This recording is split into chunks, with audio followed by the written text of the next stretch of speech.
Vietnam में 4th day है और हम जा रहे हैं हेलोंग बे क्रूज़।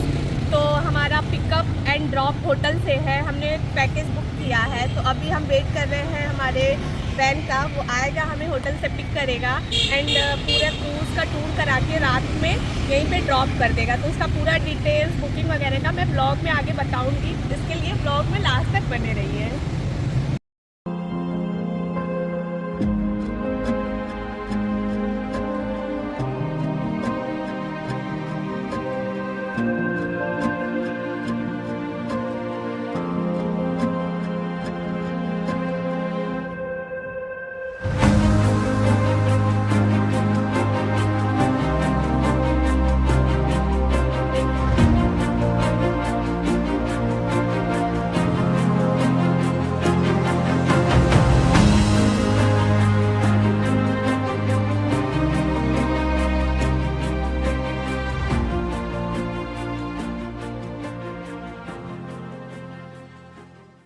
तो आज का दिन होने वाला है सुपर एक्साइटिंग, क्योंकि हम निकल चुके हैं हनोई से हेलोंग बे की तरफ। सुबह सुबह 8 बजे पिकअप हुआ। हमने एक डे क्रूज़ पैकेज बुक किया है जिसमें होटल से pickup and drop, lunch and boat ride सब इंक्लूड है। हमने इस पैकेज की बुकिंग क्लूक ऐप से किया था, जो हमें पर पर्सन 4000 रुपीज़ का पड़ा था।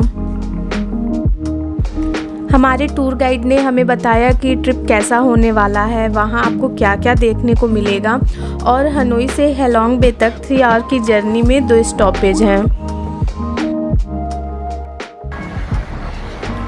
So we have a first stop over here for restroom for 10 minutes. It's too windy over here.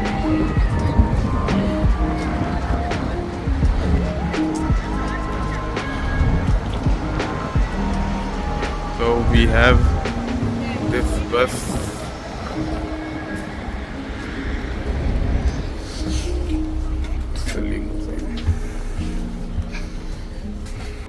First stoppage के बाद हमारा सफ़र आगे बढ़ा और लगभग 1 घंटे के बाद दूसरा स्टॉपेज आ गया, जो पर्ल म्यूज़ियम एंड वर्कशॉप है। ये वियतनाम के फेमस पर्ल के बारे में सब कुछ बताते हैं। चलिए देखते हैं यहाँ क्या क्या है।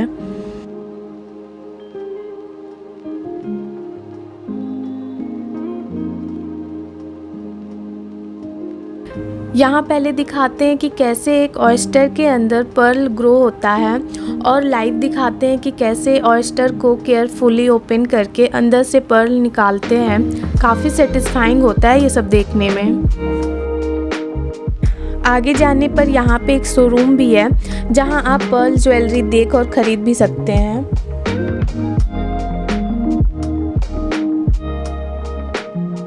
वहाँ का ज्वेलरी देखते टाइम मेरी नज़र इस क्यूट से रिंग पर गई। वियतनाम में स्पेशली हेलोंग बे, जो अपने हाई क्वालिटी सी वाटर पर्ल के लिए फेमस है, तो एक पर्ल लेना तो बनता है। तो हमने भी इस पर्ल रिंग को परचेज़ किया।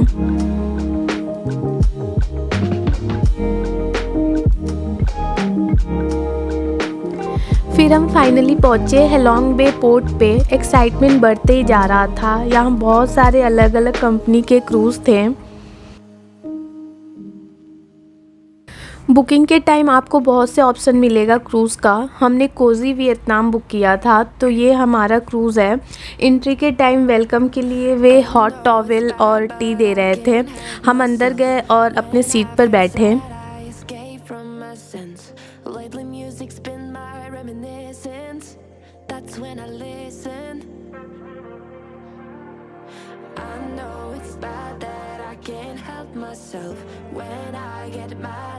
फिर हमारे टूर गाइड ने सबको इन्फॉर्म किया कि बुफे लग चुका है और आप लंच कर सकते हैं।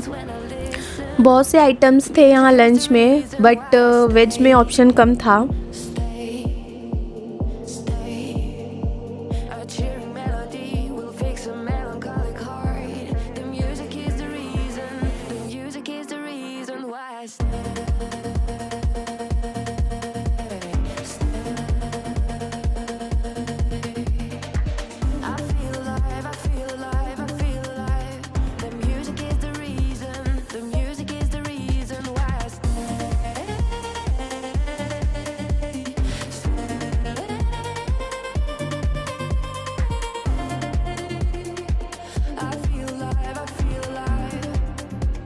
सब देखने के बाद मैंने फ्रूट्स, फ्रेंच फ्राइज़ और नूडल्स खाएं।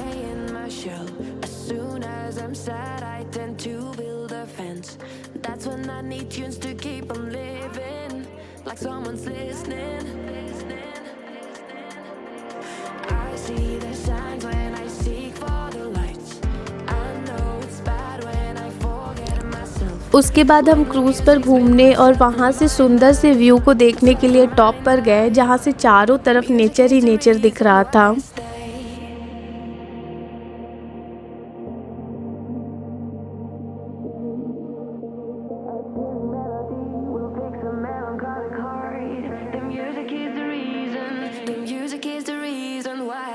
हेलॉन्ग भी अपने नेचुरल ब्यूटी, यूनिक लाइमस्टोन और छोटी छोटी आइलैंड जो पानी के बीच में खड़ी है की वजह से यूनेस्को वर्ल्ड हेरिटेज साइट भी है।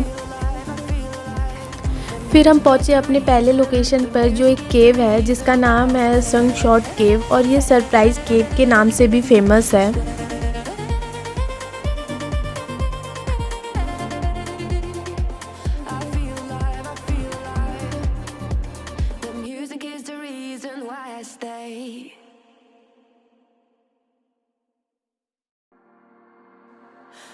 पहले तो थोड़ा सा हाइक है, अराउंड 150 स्टेप चढ़ना पड़ता है, तो हम भी केव तक जाने के लिए लाइन में लग गए।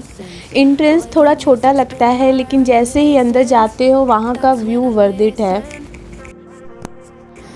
क्योंकि अंदर जाके रियलाइज़ होता है कि ये केव कितना बड़ा और खूबसूरत है। आप खुद वहाँ जाकर इस व्यू को देखकर वाव फील करोगे, इसलिए इस केव का नाम सरप्राइज केव भी है।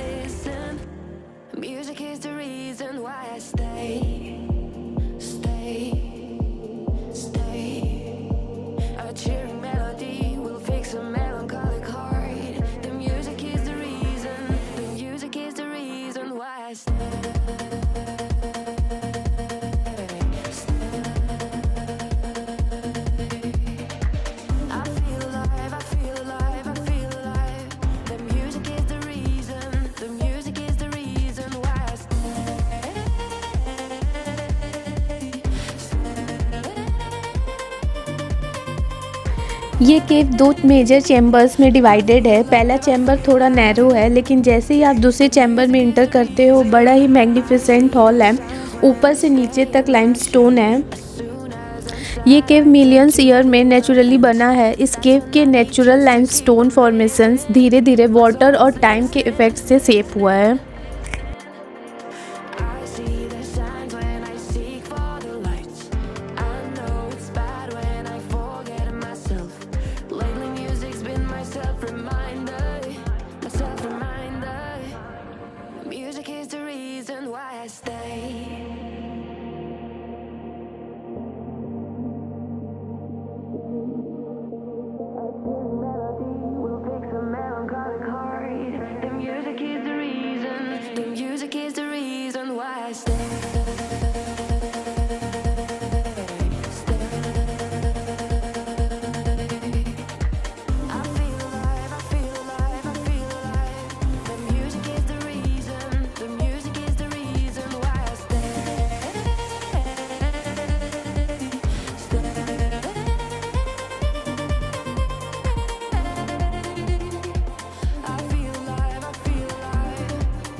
वहाँ के लोकल्स इस केव के बारे में कहते हैं कि केव ड्रैगन का घर था, और आप जब इस केव को देखोगे तो आपको भी लगेगा कि यहाँ पे ड्रैगन रहा करते थे।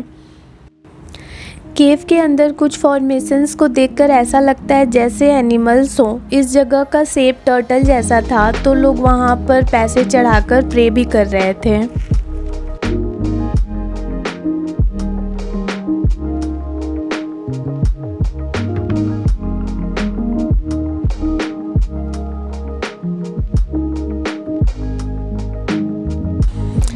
केव देखने के बाद हम अपने दूसरे लोकेशन पर गए, जहां आप कायाकिंग कर सकते हैं या बोट राइड।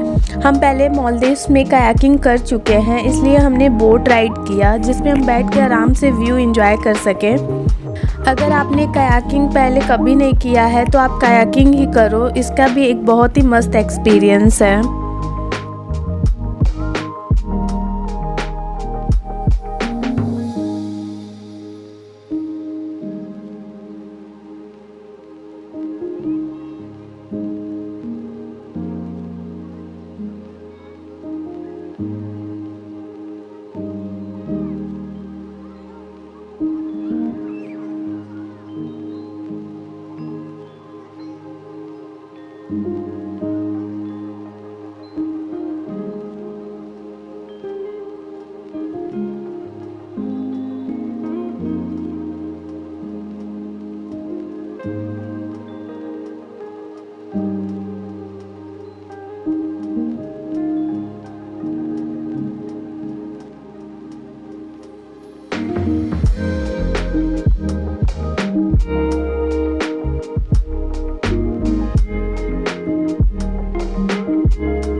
हमारा बोट राइड बहुत ही पीसफुल और एडवेंचरस रहा। इसके बाद हम क्रूज़ से अपने अगले लोकेशन पर गए जो है टी टॉप आइलैंड।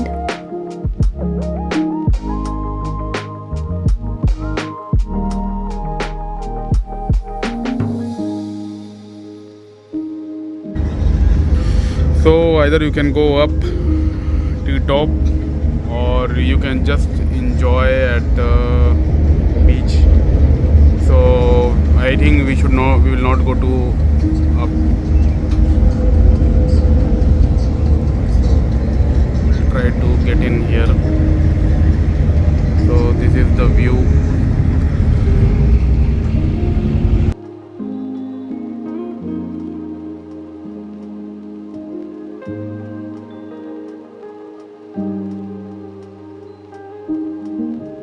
फिर हम बीच की तरफ गए और जिन्हें टॉप पर जाना था वे हाइक करते हुए टॉप पर गए। व्यू पॉइंट से हेलोंग बे का पूरा व्यू आता है। बीच पर भी काफ़ी अच्छा मोमेंट था, सब लोग बहुत ही इंजॉय कर रहे थे। यहाँ पर क्रूज़ अप्रॉक्स 1 आवर के लिए रुकता है।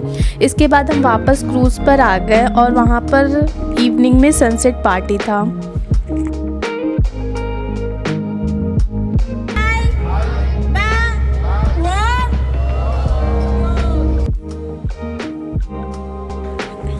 पार्टी में वहाँ वे जिस कंट्री के लोग थे वहाँ का सॉन्ग प्ले कर रहे थे, तो जैसे ही बॉलीवुड सॉन्ग प्ले हुआ सभी लोग ज़्यादा एंजॉय करने लगे।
क्रूज़ से वापस हम पोर्ट पर आए और बस से हम वापस हनोई के लिए निकल गए और उन्होंने लगभग 10 बजे तक हमें हमारे होटल पर ड्रॉप कर दिया।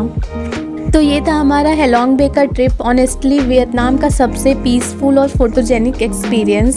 अगर आपको आज का व्लॉग अच्छा लगा हो तो प्लीज़ लाइक एंड शेयर और कमेंट में बताओ कि आपको व्लॉग कैसा लगा। आपको कोई भी डिटेल्स चाहिए तो वो भी आप कमेंट करके पूछ सकते हैं। मिलते हैं नए व्लॉग में एक नए एडवेंचर के साथ, तब तक के लिए बाय बाय।